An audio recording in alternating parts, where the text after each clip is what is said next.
Khammam youth Congress లో ఆధిపత్య పోరు తారస్థాయికి చేరుకుంది. యూత్ కాంగ్రెస్ కమిటీ ఎన్నికలో జరుగుతున్న ప్రక్రియను ఒకరిపై మరొకరు తీవ్రమైన ఆరోపణలు చేసుకుంటున్నారు.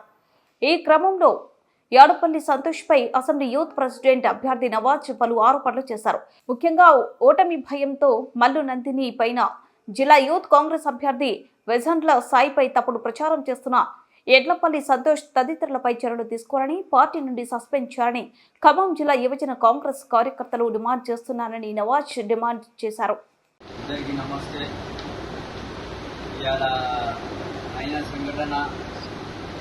చాలా బాధాకరం. అసలు ఇష్యూ ఏంటంటే నాకు ఎడ్లపల్లి సంతోష్ ఫోన్ చేసిండు. నేను ఆ టైంలో నమాజ్లో ఉన్నా. 2-3 సార్లు ఫోన్ చేసిండు. నమాజ్ అయిపోయిన తర్వాత నేను కాల్ బ్యాక్ చేస్తే 11 కాడ నుంచి ఫేక్ ఓటింగ్ నడుస్తుందని చెప్పిండు. చెప్తే నేను ఎక్కడ నాన్న అడిగితే ఫలానా కోనార్ హోటల్ నడుస్తుంది, నువ్వు అర్జెంట్గా రావాలని పిలిచిండు. ఫస్ట్ ఎక్కడున్నారన్నా అంటే కోనార్ హోటల్ దగ్గర ఉన్నా అన్నాడు. దాని తర్వాత వెనకాల బ్యాక్ సైడ్ ఆరోగ్య హాస్పిటల్ కింద సెల్లర్లో ఉన్నాడు. పోయి కలిసిన తర్వాత ఏమైందన్నా అని అడిగితే ఫస్ట్ మన ఫేక్ ఓటింగ్ నడుస్తుంది, నువ్వు టౌన్లో ఉంటే నువ్వు చూసుకోకపోతే ఇట్లాన్నావా, గత 20 రోజుల నుంచి వీళ్ళు ఇదే పని చేస్తున్నారంట. ఇప్పటికి దాదాపు 35 నుంచి 40 వేలు ఓటింగ్ చేయించుకున్నారంట వాళ్ళు. ఏం చేస్తానన్న వాళ్ళని నాకు అడిగితే అన్న నాకైతే ఇప్పుడు దాకా అలాంటి ఇన్ఫర్మేషన్ లేదు కానీ అంటే నీ దగ్గర ఏమైనా ప్రూఫ్ ఉందా అని అడిగినందుకు ఆయన ఏం చెప్పిండు, నా దగ్గర ప్రూఫ్ ఉన్నది, 2 ల్యాప్టాప్లు ఆల్రెడీ పోలీసు వాళ్ళు తీసుకుపోయిండు, ఫోటోస్ నా దగ్గర ఉన్నాయి ప్రూఫ్ అని చెప్పిన తర్వాత కోనార్ హోటల్ దగ్గర పోయి ఒకసారి చూడు అన్నాడు. నేను పోయి అక్కడ చూసిన ఆడేం లేదు. నేను ఆగిన ఒక 5-10 నిమిషాలు అక్కడ ఆగిన తర్వాత మన పిల్లగాళ్ళు వాళ్ళు పోయేటప్పుడు ఆగి ఏమైందన్న అంటే ఇట్లా ఫేక్ ఓటింగ్ నడుస్తుందని చెప్తే అక్కడ ఒకళ్ళు గ్యాదర్ అయిన తర్వాత మన ఇండస్ట్రీ ఆసిఫ్ వచ్చిండు. ఆసిఫ్కి కూడా సంతోష్ అన్న పంపించిండు. మీడియా వాళ్ళని అందరినీ సంతోష్ భయ్య ఫోన్ చేసిండు.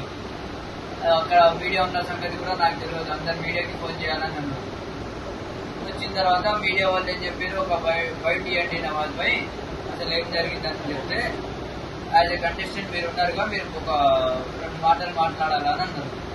సరే అన్నది నేనేం చేసినా, మాట్లాడేటప్పుడు మేడం గారు అటు నుండి పోతున్నారు.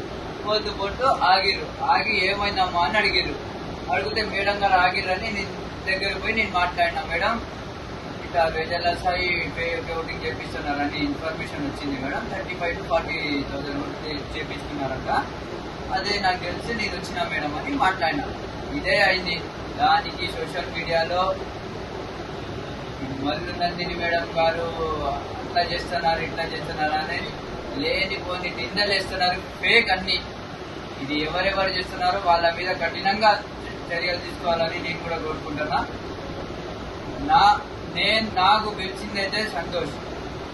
ఆయన స్క్రీన్ లో లేకుండా నేను సంతోష్ అడిగిన, అన్న నువ్వు ఏందన్నా నువ్వు లేకుండా వెళ్ళిపోయినావు ఏందన్నా అంటే, నేను ఆల్రెడీ ఈసీకి కంప్లైంట్ ఇచ్చినాను అన్నవా, నేను ఉండొద్దు, యాజ్ ఎ కంటెస్టెంట్ నువ్వు టౌన్ లో ఉన్నావు కాబట్టి నువ్వు ఉండాలా అని చెప్పిండు.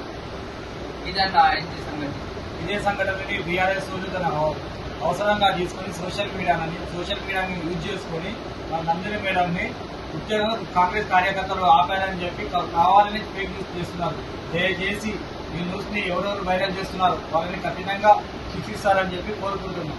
నందిని మేడం గారు మమ్మల్ని చూసి అక్కడ ఏంది పిలగాలని చెప్పి కాంగ్రెస్ ఆపారు, కానీ మేము ఆపడం కానీ చెప్పడం కానీ ఏం చేయలేదు. దీని రాజకీయంగా కొంతమంది బీఆర్ఎస్ కార్యకర్తలు అక్కడ ఉన్న వాళ్ళు నందిని మేడం మీద కావాలని చెప్పి సోషల్ మీడియా పరంగా వేస్తున్నారు తప్ప దీని మేడం సంగతి మేడం గురించి ఏం లేదు. మేడం మమ్మల్ని చూసి ఆపారు, ఇక్కడ ఏంది పిల్లగాలు ఇంతమంది మరి ఎందుకున్నారు ఏందని చెప్పి ఆపారు. యాజ్ ఏ కంటెస్టెంట్ గా నవాజ్ భాయ్ అక్కడ ఉంది కాబట్టి మేడం గారికి తెలుసు కాబట్టి ఏంది నవాజ్ నుంచి కాకపోతే నవాజ్ భాయ్ ఉన్నట్టు చెప్పారు, మేడం ఇట్లా జరుగుతుంది ఓటింగ్ ఇట్లా జరుగుతుందంట అలా ఎడవల్లి సంతోష్ గారు చెప్తే మేము ఇక్కడికి వచ్చాం మేడం, అయిపోయింది, ఒక బయట ఇవ్వమంటే మీడియా వాళ్ళకి 2 minutes బయట ఇచ్చాం అంతే.